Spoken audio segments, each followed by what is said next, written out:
मेघना बेटा, तुमको इस पुराण के बारे में कैसे पता चला? शायद अभी सच बोलना ठीक नहीं होगा। मुझे माफ कीजिएगा अंकल, मैं एक रात यहाँ अकेले आई थी, तभी मैंने उस चाबी को रखे देखा था, लेकिन वो उस तहखाने की है ये मुझे नहीं पता था। कोई बात नहीं बेटा, तुम्हारा बहुत बहुत धन्यवाद कि तुमने हमें बेरमपुर पुराण तक पहुंचाया। तांत्रिक महाराज, अब जल्दी कीजिए। तांत्रिक महाराज ने किताब को खोला और पढ़ना शुरू किया।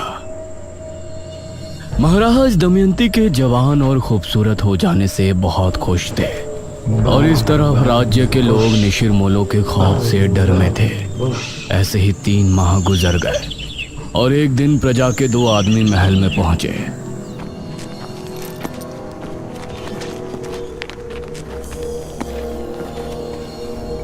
महाराज, आपके सिपाहियों ने हमारे गांव के 4 निशिर-मोलों को मार दिया और उस मुर्दे को लेकर आपके पास चले आए। आप ऐसा क्या कर रहे हैं महाराज? प्रजा होने के नाते हमारा ये जानने का हक है कि आपने इस तरह का हुक्म क्यों दिया था और आप उन मुर्दों का क्या करते थे? इस पर महाराज कुछ बोलते उससे पहले ही दमयंती बोली, तुम्हारी हिम्मत कैसे हुई सवाल महाराज से करने की? दमयंती, आप हमें बात करने दीजिए। नहीं महाराज।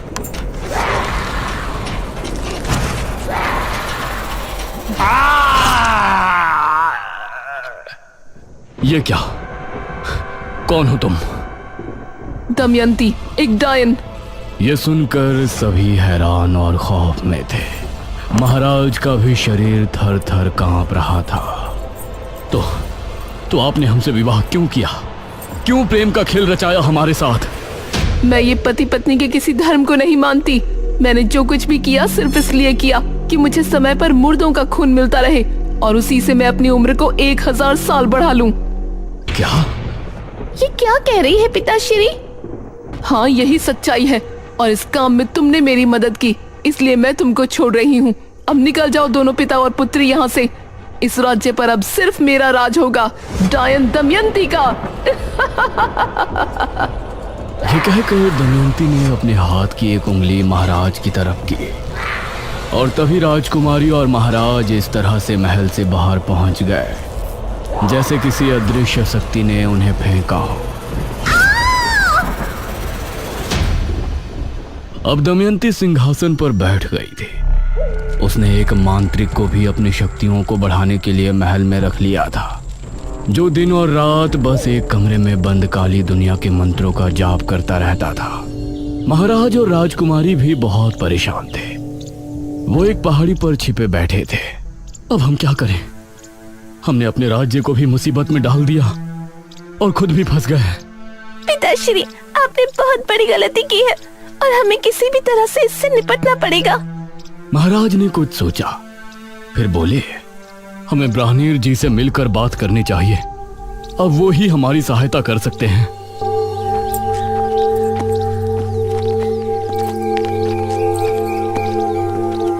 महाराज और राजकुमारी दोनों ब्राह्मणीर जी के पास पहुंचे और उन्हें अपनी दुविधा बताई।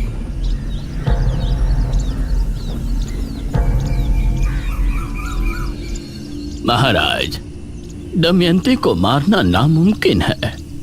उसे सिर्फ कैद किया जा सकता है। तो कैसे कैद कर सकते हैं हम उस डायनी को? पूर्णमासी की रात मध्य रात्रि के पहर अगर उसके ऊपर तांबे के चाकू से हमला किया जाए तो उसकी शक्तियां खत्म हो जाएंगी और अगर सुबह होने से पहले उसे अगर जमीन में गाड़ दिया जाए तो वो अगले कई सालों के लिए कैद होकर रह जाएगी। ठीक है ब्राह्मणीर जी, हम उसे खत्म करने का एक प्रयास अवश्य करेंगे। नहीं महाराज, यह कार्य केवल एक महान कोमल हृदय और वीर स्त्री कर सकती है। एक ऐसी स्त्री जिसकी वजह से 100 से ज्यादा लोगों की जान जाने से बची हो। मतलब वो इतना पुण्य करने वाली हो कि उसकी वजह से 100 से ज्यादा लोग मौत के मुंह से लौटकर वापस आए हो और अब अच्छे से अपनी जिंदगी जी रही हो। हे भगवान, अब ऐसी स्त्री हम कहाँ ढूंढेंगे?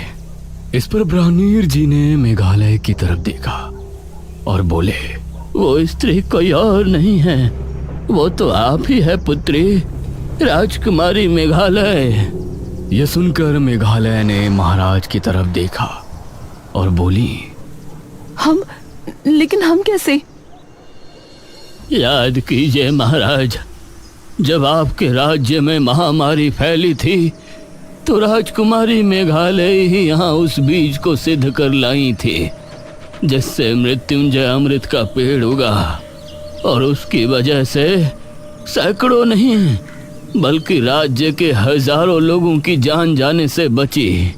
यह सुनकर महाराज ने राजकुमारी मेघालय की तरफ देखा।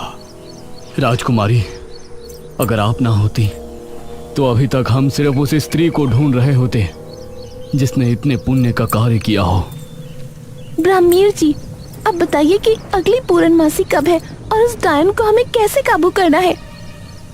दमयंती हर पूर्णमासी की रात शमशान भूमि पर बैठकर सुबह होने तक एक महामंत्र का जाप करती है। आधी रात के समय जब वो जाप में लीन होगी तो उस पर हमला करने का वही उचित समय होगा। उस पर हमला करने से पहले तुमको एक मंत्र पढ़ना होगा और बिना देर किए उस पर वार कर देना।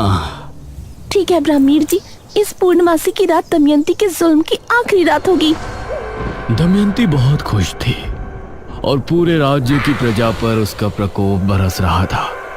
कोई भी उसके खिलाफ खड़े होने की हिम्मत नहीं कर सकता था। वो अपनी शक्तियां बढ़ाने के लिए हर माह कितने लोगों को अपना शिकार बनाती थी। कुछ दिन ऐसे ही गुजर गए।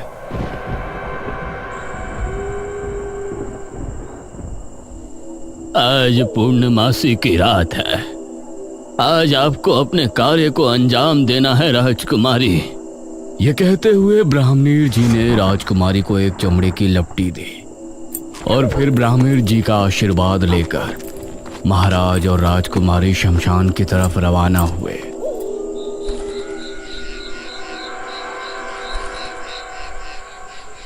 अभी दमयंती नहीं आई है, हमें सावधानी से छिपकर सब कार्य करना होगा। राजकुमारी, तुम उसे खत्म तो कर पाओगी ना? पिताजी, आप फिक्र मत कीजिए, हम कर लेंगे। अपनी प्रजा को बचाने के लिए हमारे प्राण भी चले गए तो हमें कोई संकोच नहीं होगा। आधी रात के पहर इनको घोड़ों की टोपों की आवाजें आने लगी। लगता है वो आ रही है। तभी एक रथ शमशान भूमि पर आकर रुका और दमयंती उससे बाहर उतरी। जाइए और सुबह होने से पहले वापस आ जाइएगा। यह सुनकर रथ वाला वहां से चला गया। पिताजी, आप यहीं रुककर इंतजार कीजिएगा। दमयंती एक घर में बैठकर आंखें बंद करके मंत्र जाप करने लगी। इस तरफ ब्राह्मणीर जी भी आंखें बंद किए मेघालय की सफलता के लिए प्रार्थना कर रहे थे। आधी रात के समय धीमे कदमों से राजकुमारी दमयंती की तरफ रवाना हो गई। दमयंती बहुत ही शांत भाव से जाप कर रही थी। राजकुमारी ने उसके पास जाकर मन में वो मंत्र पढ़ा जो ब्राह्मणीर जी ने उसे बताया था, लेकिन दमयंती की शक्तियों की वजह से उसने राजकुमारी के मन की आवाज सुन ली और उसने आंखें खोली। तू यहाँ क्या कर रही है? यह देखकर राजकुमारी हैरान रह गई, लेकिन इससे पहले दमयंती कुछ करती, राजकुमारी ने दमयंती के ऊपर वार कर दिया। दमयंती की चीख ऐसी